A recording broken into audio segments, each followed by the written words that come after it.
तेरी मेहरबानी का प्रभु है बोझ इतना, तेरी मेहरबानी का है बोझ इतना, उसी को निभाने के मैं काबिल नहीं हूँ। सुंदर साधक कहता कि प्रभु तेरी बहुत कृपा है इस जीवन में, तूने जितना इस माया रूपी संसार में दिया है वो पर्याप्त है, अब और ज्यादा तू दे देगा तो उस बोझ को उठाने के काबिल मैं नहीं हूं। हम कहते हैं ना जीवन में कि साईं उतना दीजिए जाको कुटुंब समाए, उतना ही प्रभु दीजिए जितने में मेरा कुटुंब मेरा परिवार का भरण पोषण आनंद से चलता रहे। बस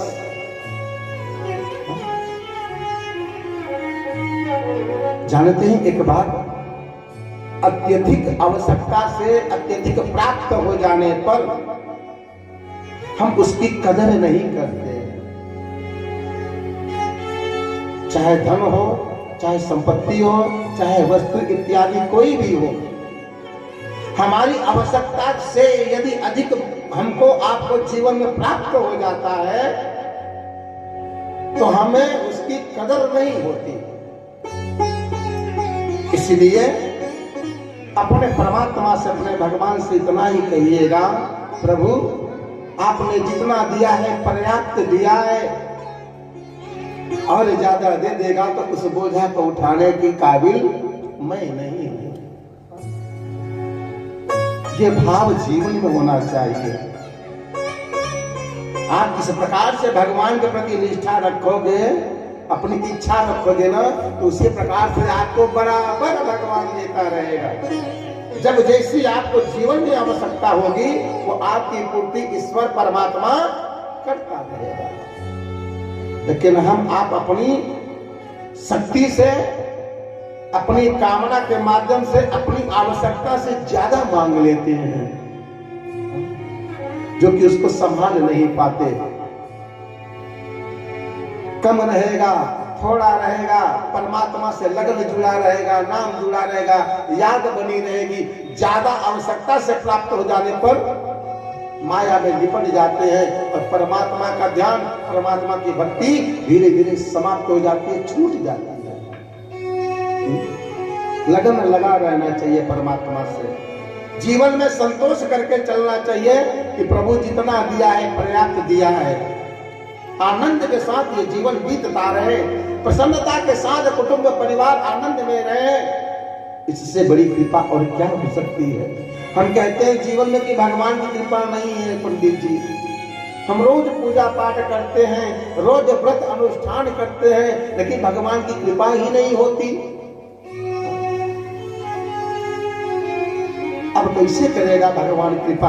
आपको सुंदर आंखें दिया है, सुंदर हाथ दिया है, सुंदर चलने के लिए पांव दिया है, बोलने के लिए सुंदर जीवा परमात्मा ने दिया है। हम रात को सोते हैं, सुबह में उठ के चल देते हैं, हम रात्रि में जो भोजन पाते हैं वह हमारा सुबह में पच जाता है। क्या ये परमात्मा ने नहीं दिया तो और कौन दिया है? क्या ये भगवान की कृपा नहीं तो और क्या है? सर्वदा भगवान की कृपा होती है, बस हमको आपको उसका ध्यान नहीं होता, ज्ञान नहीं होता।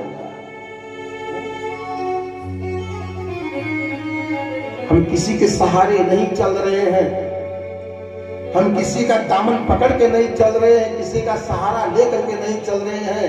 भगवान अपनी इच्छा से चलायमान रख रहा है। क्या ये जीवन में कम भगवान ने दिया है? अरे भगवान के लिए तो वो कहे जिसको पांव नहीं दिया है, जिसको बोलने के लिए जीवा नहीं दिया है, जिसको कर्म करने के लिए हाथ नहीं दिया है, वो भगवान से फरियाद करे तो मानने की बात है। हमको वाक्य परमात्मा ने पूर्ण दिया है, उसमें ही आनंदमय रहे। आइए इसी भाव से हम आप भगवान की सुंदर पावन कथा में प्रवेश करते हैं। कल की कथा में हम आप बड़े प्रेम श्रद्धा भक्ति के साथ भगवान की कथा को विश्राम दिए। कि कथा चलते चलते हमारे 88,000 ऋषि गण समाज के साथ में गुरुदेव विश्वामित्र जी राम लक्ष्मण जी को लेकर के और कहां पधारे? मिथिला नगरी के रंग भूमि में। रंग भूमि आए दो भाई, अस सुधि सब पुरवासी न पाई। धाये धाम काम सब त्यागी, मनहु रंग निधि लूटन लागी। जाकी रही भावना जैसी, प्रभु मूरति देखी तिन तैसी। विदेह महाराज जी के वहां राज्यसभा में सब बड़े बड़े राजा महाराजा यक्ष गंधर्व नाग किन्नर यहां तक कि देवता भी अपने अपने रूप को बना करके पधारे हैं। उस सीता जी के स्वयंवर में यक्ष गंधर्व इत्यादि सभी आए हैं। यहां तक कि महाराजा रावण लंकेश भी उस राज्यसभा में आया है। पाताल निवासी बलि पुत्र बाणासुर भी आया है। महाराज विदेह राज जी की एक ही प्रतिज्ञा है कि जो भी कोई देश देशांतर के राजा महाराजा शिव जी के इस धनुष को उठा लेगा, पुत्री सीता का उसके साथ विवाह किया जाएगा। सुनते ही बारी बारी से पर कर बांधी उठे अकुलाई। पर करी अर्थात अपने अपने कमर को कसते हुए बांधते हुए अपने अपने इष्ट देवों का नाम लेकर के बारी बारी से शिव जी के धनुष को उठाने का बरबस प्रयास करते हैं। लेकिन शिव जी का धनुष अपने स्थान से तिल मात्र भी नहीं हिलता है, उठना तो दूर की बात है। जब एक राजा से नहीं उठा तो दूसरे राजा आए प्रयास किए नहीं उठा, तीसरे राजा आए प्रयास किए नहीं उठा, तो 10-10 राजा एक साथ मिल करके शिव जी के धनुष को उठाने का प्रयास किए। एक साथ 10 राजा, ये भी धनुष अपने स्थान से नहीं हिला। तो अब 10 राजा नहीं 10,000 राजा एक साथ मिलकर के धनुष को उठाए। कितने राजा? 10,000 राजा मिलकर उठाए हैं। मानस में लिखा गया है कि भूप सहस्त्र 10 एक ही बारा, लगे उठावन तरई नटारा। भूप अर्थात राजा,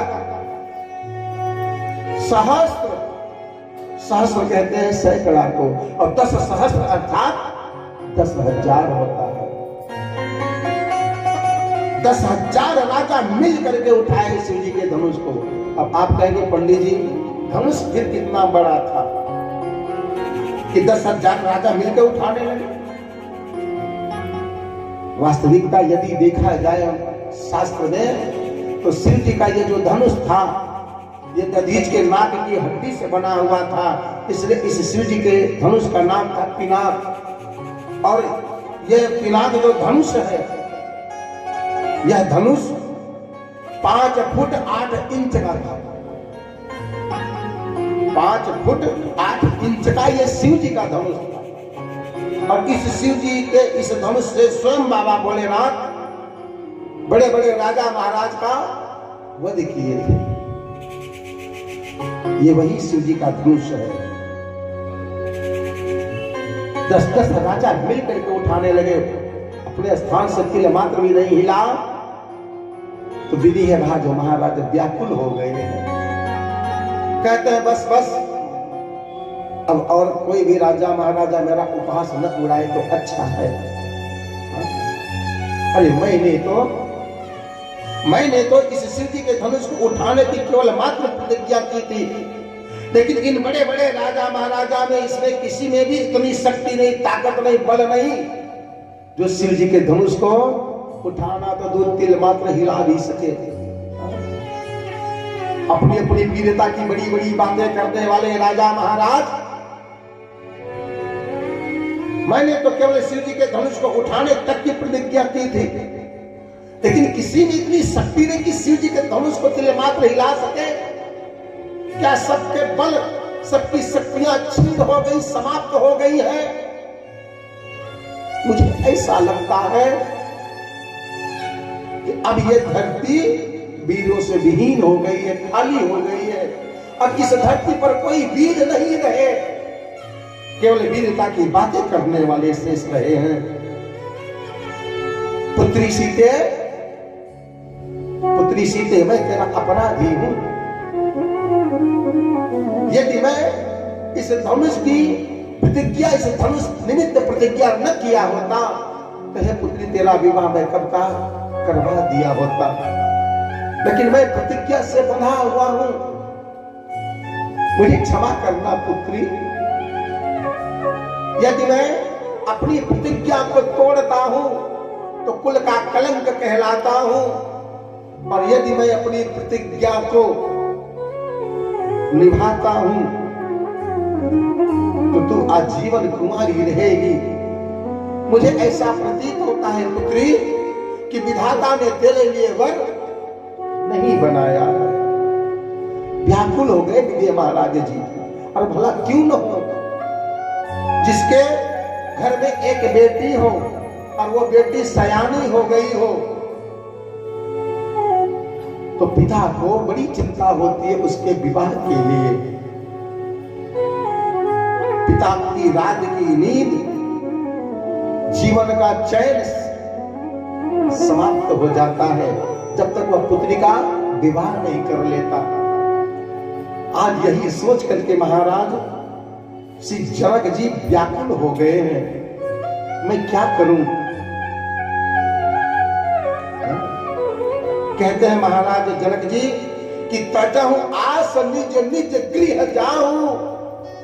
हे समस्त राजा महाराजा, मुझे विश्वास हो गया है कि इस पृथ्वी पर अब कोई वीर नहीं रहे, इसलिए अपनी अपनी इच्छा को, अपनी अपनी कामना को समाप्त करके अपने अपने निज गृह आश्रम को वापस चले जाओ, क्योंकि लिखा न विधि में देहि विवाह। क्योंकि विधाता ने मेरी वैदेही सीता के लिए वर ही नहीं लिखा है।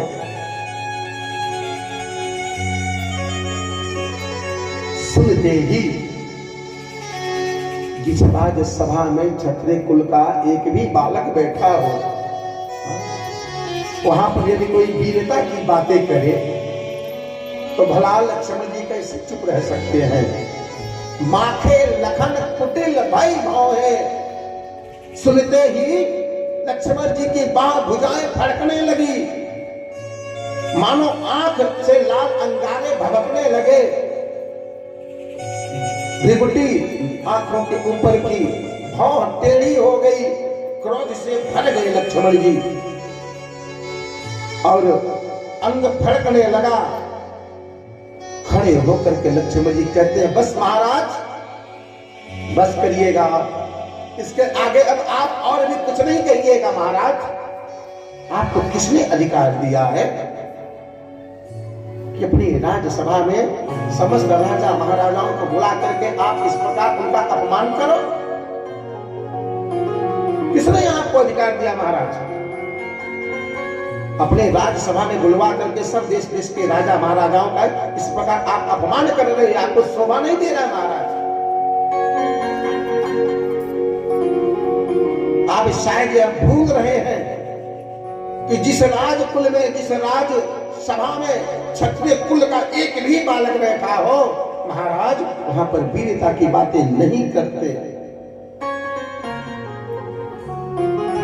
जिस धनुष की बात आप कर रहे हो महाराज, भैया राम जी के चरणों की आज्ञा प्राप्त हो जाए तो मैं इस धनुष को उठाऊं और सहस्त्र कोस सैकड़ों दूर लेकर के दौड़ जाऊं। महाराज गिरिराज, जिस धनुष के लिए आप इतने व्याकुल हो रहे हो, भैया राम जी की निमित्त आज्ञा मात्र मिल जाए तो मैं इस धनुष को गेंद की तरह उछालूं और सैकड़ों बार इसको पृथ्वी पर उठा के पटकूं। महाराज जैसे एक मदमस्त मतवाला हाथी कमल पुष्प की नाल को, डंटी को पकड़ करके सूर्य में लपेट करके उखाड़ कर फेंक देता है, उसी प्रकार से मैं धनुष को उठाऊं और आकाश में उछाल दूं। विश्वामित्र जी समझ गए कहते हैं राम, ये शेष है और ये शेष कुपित तो हो गए हैं। राम, इन्हें शांत कराओ। ये जो कह रहे हैं ये सब संभव कर सकते हैं, असंभव इनसे कुछ भी नहीं है। क्योंकि जो काम होने वाला है वो कहीं दूसरा न हो जाए। हाँ? काम आपको करना है। अब कुपित होकर के ये आपके भैया उठ गए हैं। इन्हें शांत कराओ राम। इशारे से जब गुरुदेव भगवान ने राम जी से कहा तो बड़े भाव से राम जी अपने स्थान से उठे हैं। अरे शयन रघुपति लखन निवारे।